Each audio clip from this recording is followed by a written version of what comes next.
Good day and welcome back to the Vitality Project. I'm Dr. Bob and I appreciate you joining me. Thank you. Yesterday we committed to what we called daily resilience practice.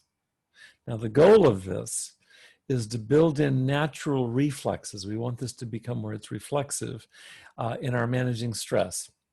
We want to create a baseline of stress resilience which reliably keeps us in what we've been talking about, which is the window of tolerance. That is tolerating stress when it comes our way and not getting sunk by it.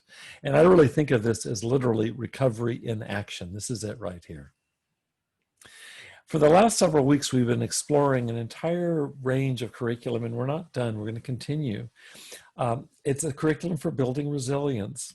The technical term for it is mind-body bridging. It's based on the pioneering work, as I've shared with you, of psychiatrist Dr. Stanley Block here in the United States, as well as my close friend, psychologist Guy Du Plessis in South Africa. And then more recently, myself. We're engaged together in revising this model for future publication. Mind-body bridging, I see as a core resource underlying all of what we're doing here at your Vitality Project. And I want you to know that it has professional roots for me, Mind-Body Bridging and your Vitality Project, professional roots for me in three different streams that have really followed me across my entire career. I want to share one of those streams with you today as well as an exercise. First of all, Mind-Body Bridging and your Vitality Project are grounded in my own early completion of a 6-year Ph.D. program in clinical psychology. Now, this is some years ago.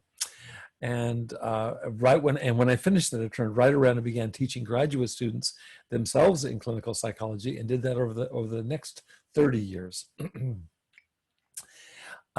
Clinical psychology approaches the topics that we talk about here at Vitality Project, specifically addiction and recovery. It approaches them scientifically. So my academic background, as well as research and clinical backgrounds, all which are grounded in contemporary psychological resources, they've profoundly informed me all the way along in terms of how I've approached, first of all, my own recovery from addiction, which I've been open about here in previous posts, as well as in the last 10 years, specifically, my providing skills and services to those clients that I currently work with who themselves are in recovery from addiction. And the cherry on the top of the sundae for me is your Vitality Project is itself thoroughly based in my own foundations in clinical psychology. There's more that I want to share with you in terms of other streams or foundations for your Vitality Project, but let's save those for future posts. And for today, what I want you to do is I want you to see if you can name 2 or 3 scientifically based research findings. There may be ones that we've discussed here at your Vitality Project over the last months, actually, over the last more than a year. 2 or 3 of these findings that are evidence-based that you have found personally useful to you in dealing with addiction recovery. It might be your own addiction recovery. It might be that of somebody that you love.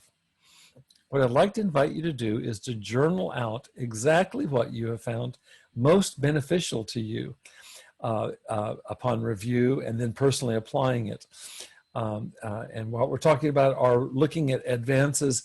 It might be in addiction medicine. It might be in clinical applications of psychological research that you have found personally useful. I'd like you to journal that out. And we'll come back in our next meeting and discuss what you found, as well as lay down another strand of one of the foundations that I feel like has been instrumental to my work here in your Vitality Project, more broadly and more specifically in Mind-Body Bridging, in my own immersion in that in the last few years. So first of all, let me thank you for joining me today. Good luck with the homework exercise. I look forward to hearing how it went for you. And I hope that you come back to our next meeting, okay? Hope to see you again soon. In between now and then, please stay safe and be well. Take good care.